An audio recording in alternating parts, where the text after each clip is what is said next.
Very official.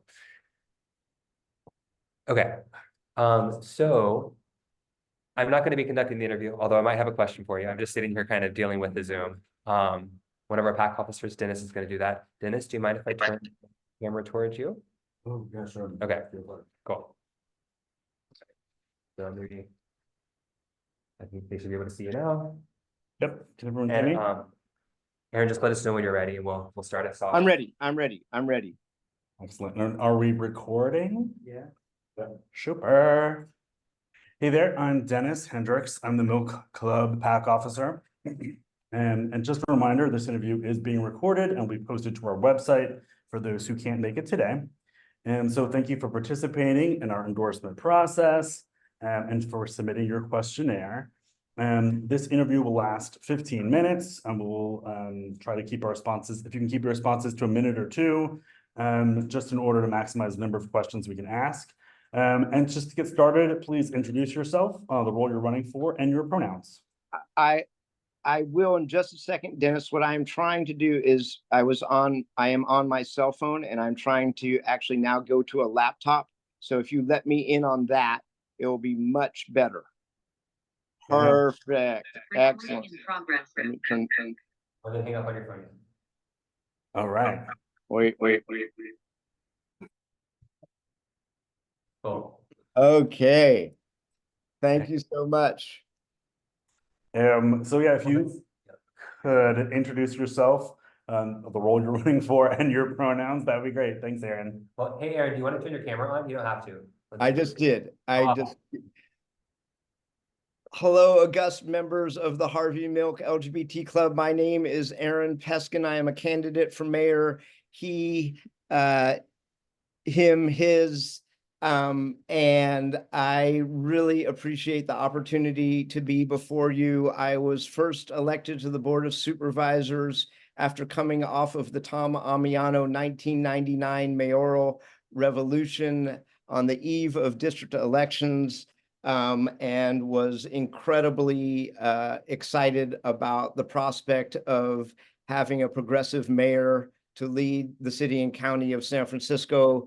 And while that race did not realize itself with winning a seat on as mayor for Tom Amiano, it spurred a whole generation of activists and political leaders, myself included, that were elected to the board with the class of the year 2000.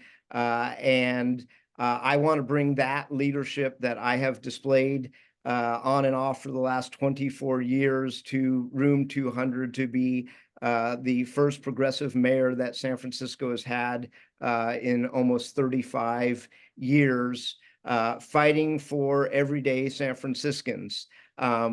I want to say that all of the major candidates in this race have at least one billionaire supporting them. I do not, but I hope to have I think that's Dave.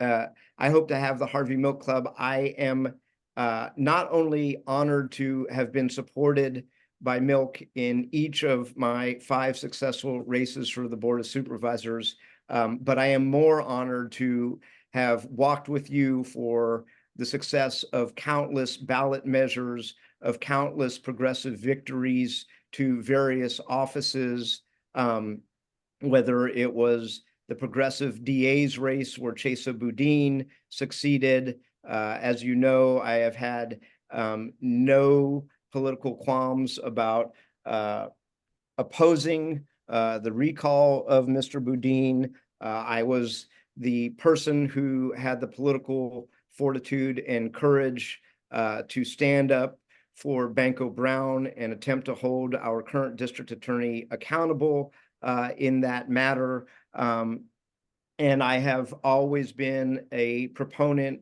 of progressive monetary issues, which is to say, I have opposed regressive taxes, consistently supported progressive taxes, and believe that the progressive values that I hold are the progressive values that the Milk Club holds, which is this should be a government by the people, everyday people, not just for the wealthy, which is what we're up against right now. And that is why I'm running for mayor.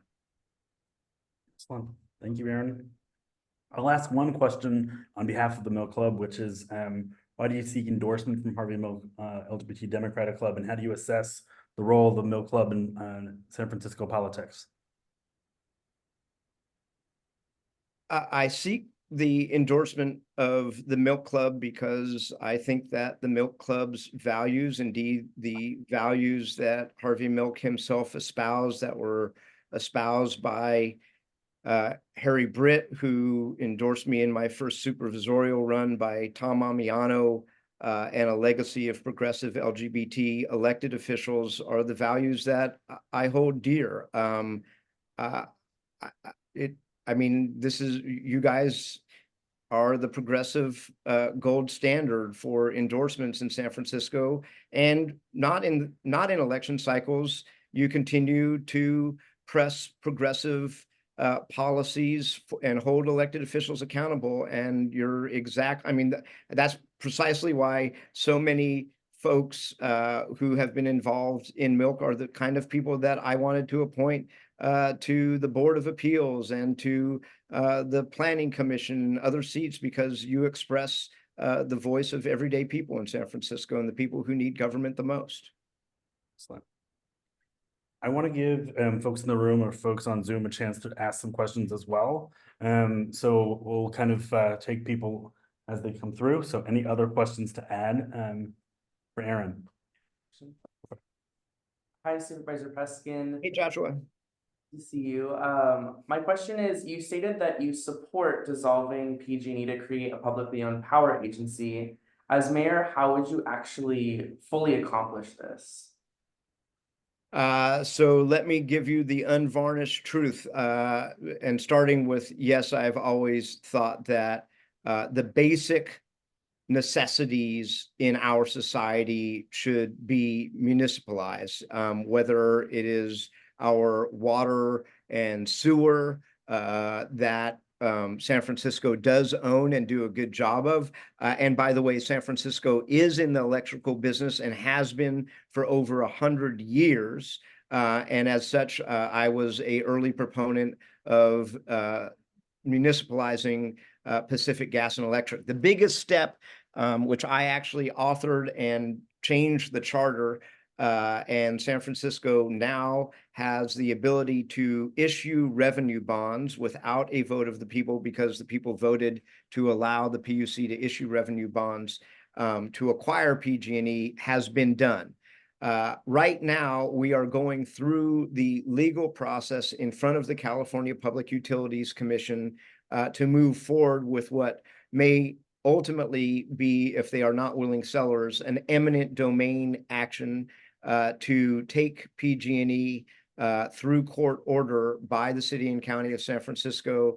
I don't want to create unrealistic expectations, because that process is legally very, very fraught and complicated. But I can say without reservation or hesitation or purpose of evasion that as mayor of the city and county of San Francisco, I would push it at every turn.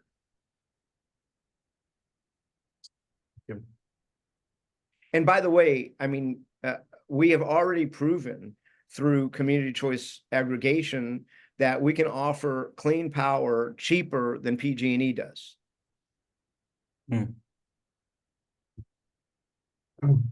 Hey, Supervisor Peskin, my name's Christopher. I wanted to ask you, I'm looking at your the questionnaire that you answered for us. At midnight. Okay. Thank you. Thank you. We know how it goes. Yeah, so I'm actually really surprised at how short your answer is to number 5. It's like, what will you do to end homelessness in your jurisdiction, short and long term? You talk about, well, you continue to create legislation for affordable housing, and then you make you talk about Prop A for a second, which is 300 million.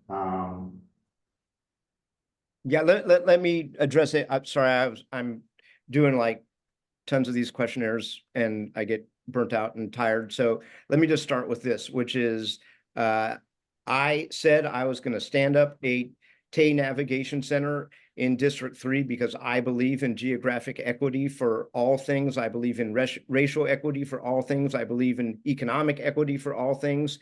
And unlike some of my competitors and unlike the most conservative person who's running for this, I have not only never opposed any affordable housing, but I said that I was going to stand up a Tay Navigation Center in District 3, and I did that. When we ran into home key money in the wake of the pandemic, I grabbed every cent of that I could and stood up permanent supportive housing, 238 units at the Granada Hotel at 1000 Sutter, the Post, the Diva, 250-person shelter at 711 Post Street.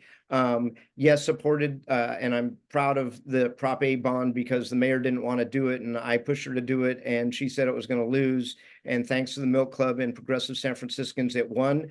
But that is a $300 million drop in the bucket. But when you add it to the other $1.1 billion that I've pushed during my tenure in office, and you add it to the Bay Area Housing Finance Authority measure in November that will bring San Francisco a minimum of $1.2 billion, and you add it to efforts that I have undertaken on prevention, which I think is super important that nobody ever talks about, which is tenants' right to counsel, expansion of eviction protections. And I am the only person running for mayor who has said that if Costa-Hawkins is repealed by the voters in November, that I will, as mayor, make sure that we extend rent control to the 40% of San Francisco renters who do not currently enjoy it. So that is what I should have put on the questionnaire last night. Bam. Okay, well, thank you. I mean, thank you for all of that. I mean, I think we're aware. I think we're aware of a lot of what you've done. And that would be great if it was in the. Yeah, sorry, I was already going. Yeah, I And, get it. and just as we mentioned, this is being recorded, so this will be available also with the questionnaires as well. Yeah, so, but the thing is, affordable housing and, we want affordable housing, like, what is the plan?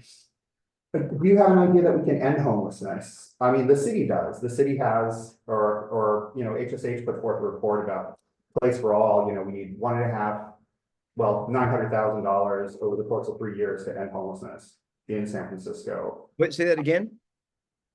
HSH put forth a report called Place for All, which they used a whole bunch of algorithms and all this kind of stuff to say to end homelessness, we would need $900,000 over the course of 3 years, in addition to our current homelessness budget, to end homelessness. I think That's the number I recall is 19 billion, not 900,000. Excuse me, 19 billion was, it was 1.5 billion at first, and then it was 900 million, excuse me, 900 million. I'm sorry about that.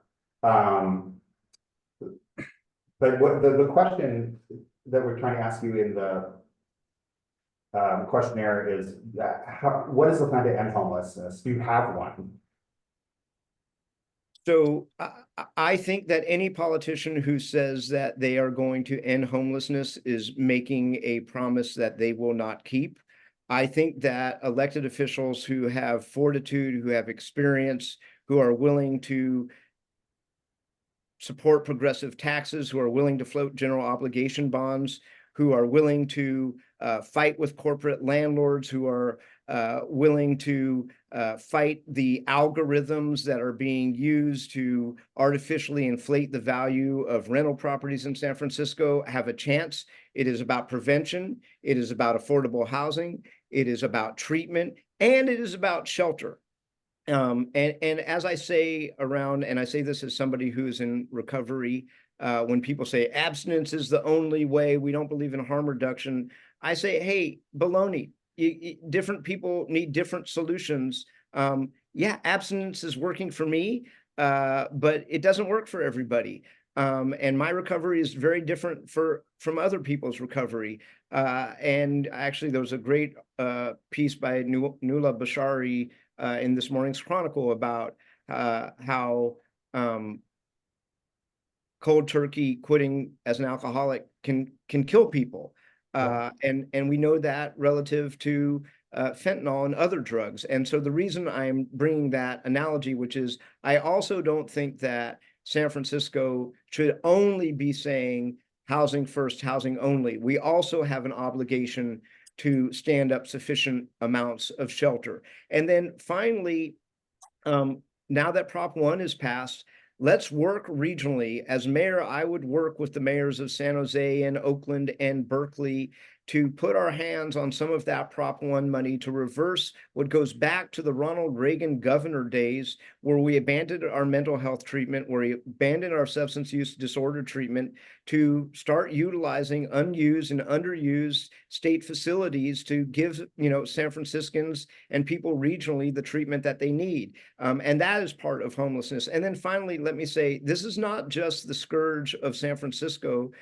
This is the shame of the United States of America. And the United States of America has an obligation to invest in its people too. And if you look at the, amount of military spending that's gone like this, and the amount of spending on people and shelter that has been an investment by the people that print money, the United States government, it is shameful. And we all have an obligation to get the United States of America to invest in people and to invest in homelessness and to help the people who this society has had fall through the cracks. But I don't think that anybody who's running for mayor who says that they're actually going to end homelessness is telling us the truth. It's hypocrisy. But I think that I am the person who is best situated, really because of my belief in all of the progressive things that I am talking about, including having a vacancy tax, which is now we're being sued over. But we have 40,000 units of vacant housing in San Francisco that can and should be used for residential purposes. And Supervisor Peskin, unfortunately, we have run out of time. And I'm sure we can keep talking about these topics for a bit longer. But just a reminder that our endorsement recommendation vote will take place at our PAC meeting on Tuesday, the 11th. And the final endorsement vote will take place at our general membership meeting on the 18th. And there's no expectation that you or your staff needs to be in attendance, but you're welcome to do so. And you can see our Facebook page for meeting details and the vote results we posted on our website, millclub.org/endorsements, within 48 hours of these meetings. So thank you again for participating. Thank you for your work. You are all cordially invited to my 60th birthday party on June 13th at St. Joe's Art Society at 6 p.m. Hope to see you there, and thank you for your consideration. I'd be honored and delighted to have the Milk Club's endorsement. Excellent. I could have sworn it was 40 this year. 60, what are you talking about? A little something on your nose right there. Also, Thank you, Supervisor Peskin. who's next? I think we have Serena. Yes. All right, we're gonna put you in the hot seat over here. Thank you for coming in person. Oh, thank you so much for the invite. Absolutely. Let's see. Okay, so here you are. And we have your computer for you right here. It's just for the Zoom, so people on Zoom can help you, just like you would have at home or whatever. Hello.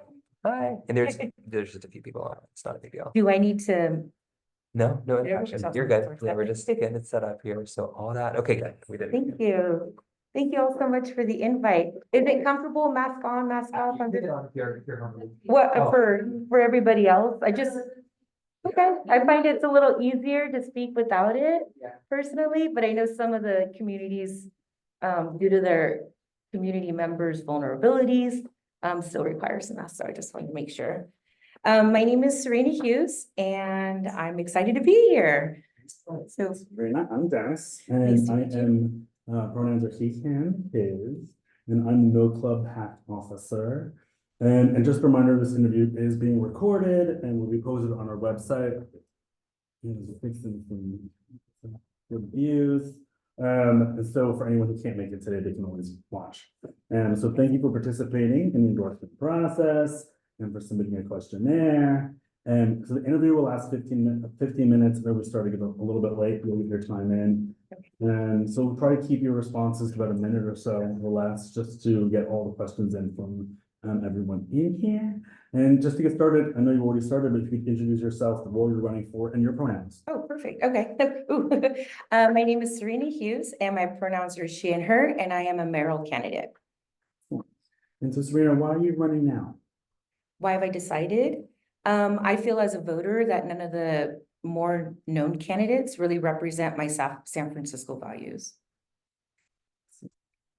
And so tell me, my question is, why do you seek endorsement from the Harvey Milk LGBT Democratic Club? And how do you assess the role of the Milk Club in the larger San Francisco politics? I seek the endorsement because to me, the community is very near and dear to my heart, and I have a lot of friends who are part of the community. And while we're seeing more nationwide, a community being under attack, I want San Francisco to continue to be an asylum city, a safe place for all people. And I would continue to create that safe space for the communities and all communities, and let San Francisco create the trend-setting movements that need to be permanently like concreted here because we're not budging. So you listed housing, healthcare, and the environment as your three legislative priorities. Tell me a little bit about how you want to attack those three issues. For me, we would be able to solve all of it by providing equitable access. So a lot of the terminology that's been thrown around is affordable, but I'm finding that this approach isn't working. Affordable means that the communities have to reach those criteria that are put forth by the government, when it should be the other way around. City Hall should be reaching out to communities and finding what are their needs, what can we do to fit people's needs. And I find that we will have more of a success that way. And we've seen this approach play out in other countries quite well. Denmark used our Housing First initiative a few years ago. And even though we weren't able to provide that long-term stability for all populations, Denmark was able to do that. And they actually actively go out and seek people who have been unhoused for whatever reasons. And then they find programs where they place them, whether they need wraparound services or just in between housing, while they're having issues with like short-term unemployment or looking for long-term employment. So through these different equitable programs, we're finding people being matched with their needs, and the success rates is really good. Is Yes, that 4 pillars that Denmark program? I believe so, yes. Any other questions? You can't see the chat in the room. I will help, I don't see. But quick question, so part of our questionnaire is just the SM section, doesn't give you a lot of ability to clarify or add context. One of the questions here is, you support the repeal of the Ellis Act, and you said no. Just wanted to kind of dive into that a little bit and understand your. Oh, for sure. So to me, it's a really catch-22. So the reason why I wouldn't repeal it is because it does give the option for tenants to come back and be able to have the space rented at the rate that they left it. So if a landlord is looking to get more of put their place on a market rate, for example, so I'm just going to use my lived experience currently. So I live in a rent-controlled apartment or a rent-controlled single-family home, and our community is starting to become gentrified. I live in the Excelsior, and the tenants above me have been long-term residents since 1996, and I've been there for about 5 years. And our landlord is wanting us to leave so that he can turn around and rent it at market rate. And so but he would have to upgrade it and put a lot of work into bringing utilities up to code, bringing a lot of things up to code, in my opinion. But you know, as renters, we're definitely priced out a large. The tenants upstairs and myself and I are priced out of the market at large. So we're not complaining, and we kind of live in standards that we just wouldn't really. Isn't very fair, but then again, we're also don't want to complain to lose a housing that we can't afford. And so with the Ellis Act, the landlord, if he were to go in, redo all the repairs, bring the house, you know, to code with some of the electricity, and then we would have the opportunity to go back and re-rent the unit. Oh, yes. There Oh, no, we rent the, and then rent the unit at the prices that we had initially had at that time. But I feel like honestly, San Francisco with the Alice Act, with Costa Oxford, even rent control, we really need to look at how all of these policies are no longer working for us to today. And so that's something I would definitely, and as mayor would really look at all of how we're doing buildings, for example, like affordable housing. Affordable housing is just such a very subjective term, and we need to start creating guidelines for it. I would really push for 30% of all, for people's rent to be 30% of their income. And look at how we could subsidize housing in the interim while we continue to get these units built to meet government standards for 82 or is it 82,000 units. But in the meantime, we have people who are really struggling to keep housing over their heads. So, but in the interim, try to help as many of our residents as possible. But also, you have to understand too, the other flip side is we do have a lot of landlords as well. And so working with them to come up with solutions that work for both renters and landlords. I want to, can we do a clarification? Oh, sure. So, and if the rest of you would help me here, but my understanding of the Ellis Act is that the Ellis Act, is so that landlords, if they want to get out of the rental market, then they would, the Ellis Act would come into play. They could evict their tenants and move their family in, and then they wouldn't be landlords anymore. And that's what the Ellis Act is. Is that? I think there's a requirement for the number of people in the building unassociated, but generally, yes. So what you're describing didn't sound like the Ellis Act. We're talking about your landlord making capital improvements to your apartments, having you move out and then you can move back in, but that, I don't think that's the Ellis Act. No, but they did find, yes, that is the Alice Act. That's the main phrase of it but the other side of it is tenants being able to move back in. So the Alice Act where he said, no, the landlord could, what would you say, like, use their rights as landlords to move the renters out. And a lot of times the Alice Act most recently has been used to get in renters that could pay a higher price. So it displaced a lot of people because they would, depending on if the renters were elderly, like they are upstairs, there's a year where they have to wait. Once they get the eviction notice, once they enact the Alice Act to take their housing on off the market. But what I remember reading is a lot of the landlords were using the Alice Act as a loophole to get low rent controlled renters out and turn to switch it and then get into higher paying renters. But yes, that's.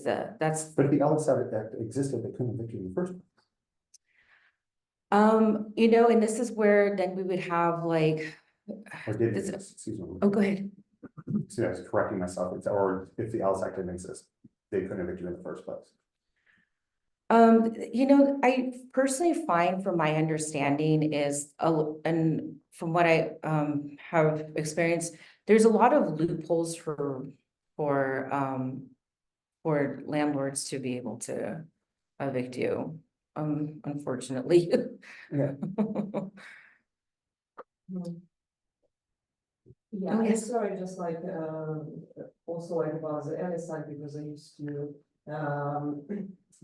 write a lot of articles about eviction of seniors, and this is like Ellis Act actually was a primary like tool to evict long-term tenants and seniors, and then even if they so there is a prohibition then like to rent these units for next 5 years, but even like to evict like somebody who like Iris kind of, for example, no, I mean like paid like $700 a month, and even like with these 5 years, so they for landlords would be like more profitable to get rid of seniors and long-term tenants. So I don't know who, like, anyone would stand for. Correct. Sucks. Correct. No, I agree with you. It's really unconscionable. And I feel like this is where the city really needs to step in and create and clearly define these charters more. We do have a big landlord population. I was eavesdropping a little on the last interview, and I helped canvass for Prop M, and that was to pass a proposition where we could collect a vacancy tax.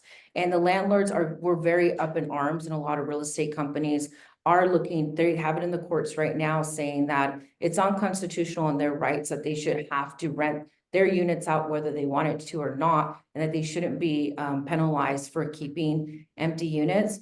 But it seems like there's been a lot of tug and pull from my understanding as I'm looking at the different charters and propositions and renters laws here in San Francisco, where we need to build upon them more to have them really better fit our today's needs. We do have a pretty big elderly population. And it's just gonna grow, and we're not really set up to help take care of their needs. And this is something that we need to revisit a lot of these laws that were passed when we had more housing, when people had jobs and were able to afford their day-to-day resources. And now we're heading into a new environment where some of these laws, they're generalized, but we need to definitely make them more specific, where they match both needs, so both the landlord and renter's needs, and come to an agreement that works for everybody so that we can continue to create sustainable housing for people. I know we're very close, but maybe just follow up from Joshua. Yeah, maybe we have 2 more minutes, so yeah, do you have a question? Ooh, I'll be very fast. Yeah, I was just looking at your answers regarding Vision Zero on street safety policy. Especially regarding like, bike lanes, protected bike lanes and free spaces. Could you elaborate on, because I'm just seeing a lot of, kind of like reversals of like where we've been going as a city in terms of like implementing bike safety, and pedestrian safety initiatives. And so what is your vision of like, eliminating traffic death and injury in San Francisco, since we have continued to battle that fight for a long time? And things that have, like, studies have shown that will reduce that injury and death. I'm not seeing that in there, so if you could expand on that vision. Oh, sure. So I believe there's a big push to want to eliminate vehicles altogether, but we have a elderly population, a disabled population that is being left out of the decision making, and a lot of our families, and they do rely on their cars. So I was saying the Vision 00 would be great, but we just passed Prop E, which allows police officers to give chase. And last year they were responsible for 35% of injuries to pedestrians and deaths in the city. So it's very counterintuitive in a lot of ways if we're gonna push 2020 to let our officers or those who are in leadership positions to be able to have carte blanche and not let those who are seniors have access to the front of their houses, or disabled persons being able to utilize cars and having ADA parking like near their supermarkets or their facilities where they need to access grocery stores or other areas in the city. I think I remember had said about JFK would have been great to have come to a compromise instead of closing it all together during the week, letting seniors who have cars and mobility issues utilize the park, and then the weekends close it through traffic, and really coming up with compromises for the city. I just feel from what I've heard from feedback from many friends of mine who are part of the ADA community, the city, they feel really left out of the city in a lot of ways. And so I would love to see more clean energy, how we can push to work with communities. I know we probably wouldn't be able to do this here by a long shot, but in France, they have gotten rid of SUVs. They do not let them in their municipalities. So there are ways, I know not here we wouldn't be able to, but I would love to work with the communities to keep us that safe for everybody. Well, unfortunately, we ran out of time. You probably heard my spiel before, but we'll have our endorsement vote at our PAC meeting next Tuesday on the 11th, and then the following Tuesday we'll have it at general. You're welcome to attend or send someone as a delegate to it. There's no expectation. And yeah, everything will be posted on our website in 48 hours. Oh, wonderful. Wow, that's fast. You guys should be running the city, getting things done. That's how it should be. We shouldn't have to wait for like years on end and decades. It should be quick turnaround. And it's like, yes, this is what we need. Let's go for this with a lot of democratic participation. So, well, thank you all so much for including me in this process. Thank you. I was a little nervous, but now I feel a lot better. Yeah, no, thank you. Much appreciated. Thank you so much for all your questions and everything. Yeah. Okay, we have a 30-minute break, that 55 would have been a great 49 from last interview, but welcome to either it's public. Okay, that's why I said I brought my friend, for the support. So, yeah, well, thank you again. Oh. Yeah.